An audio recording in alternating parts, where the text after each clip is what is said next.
The place that we need to start, I think, with this discussion is in defining the difference between discipline and motivation. It's a big point of confusion for a lot of up-and-coming players, and I see a lot of players relying on this largely emotional effect that we call motivation, right? We watch a motivational video or Kobe Bryant clip or something like that, or listen to some like heavy music.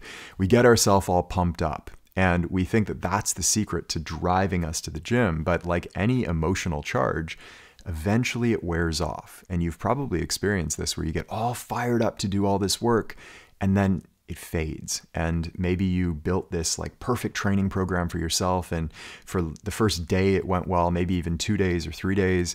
But eventually that source of motivation dries up and you find yourself not really wanting to do it anymore. And so motivation is this emotion that fluctuates constantly, okay? It comes and it goes. Discipline, on the other hand, is the ability to do what needs to be done regardless of your motivation towards doing it. So I've been saying for many years that motivation will always fluctuate. And if you're relying on it, you're sort of on this roller coaster to nowhere.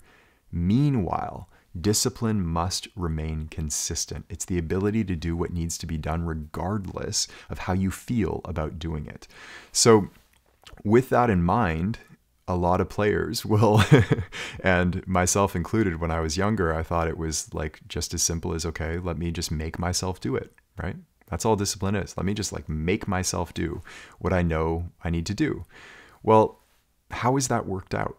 I'll ask you in your life when you just say, okay, I'm just going to make myself do this. How has that worked over the long term? And I have a friend of mine, I'll bring this up now as sort of a story to illustrate this point. A friend of mine, I recently visited his home office. He's building a business and he's been struggling with his discipline for probably like 10 years now, since the time we were in college, and he's been trying to start these various businesses. Nothing's quite taking. And I go into his home office and the first thing I notice are these sticky notes all over his computer and desk that say things like focus or do the work, or these sort of like random pump up buzzwords that he thinks will magically make him disciplined simply by like telling him to be disciplined. And yet 10 years later, he's not really accomplished a whole lot.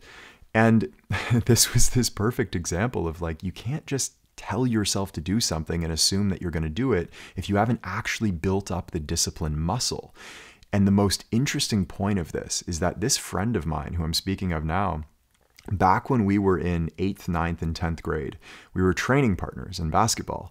And we used to have our parents, believe it or not, drop us off at the local university gym at like 8 or 9 in the morning when they were on their way to work. And they wouldn't pick us up until they were on their way home from work at like 5 p.m. at night. So we were there all day long, training and shooting and doing drills and playing one-on-one and pickup with like, you know, maybe a short break for lunch in between. But for the most part, we were putting in work all day, every single day. And I remember one day his dad drops us off at the gym. And as he's leaving, he turns around and he goes, you know, I think you guys are the hardest workers in Canada. And that always struck me. I was like, oh, right. Maybe we are. Like, who could possibly be working as hard as we do? Because we're working all day long. And the funniest thing is that this player was once one of potentially the hardest workers in Canada, had incredible discipline. We were going to the gym all day, every single day. And now, many years later, his discipline muscle, this is the point here, has atrophied. It's grown weak through lack of use and lack of training.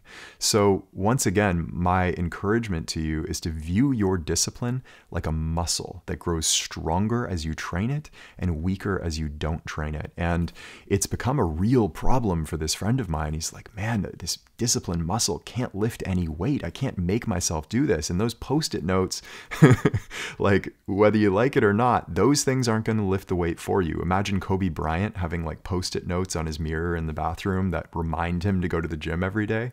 Of course not. Okay. It's easy for him to do it because the discipline muscle is strong and well developed. Hey, it's Taylor. I hope you enjoyed this clip. And if you'd like to watch the full-length talk, we'll have the title and/or link for you in the description so that you can check it out there. And as always, if you'd like to go even deeper, the best place to do that is in our free masterclass over at deepgame.com, which I believe will be the most powerful hour of basketball learning of your life. I hope we see you there.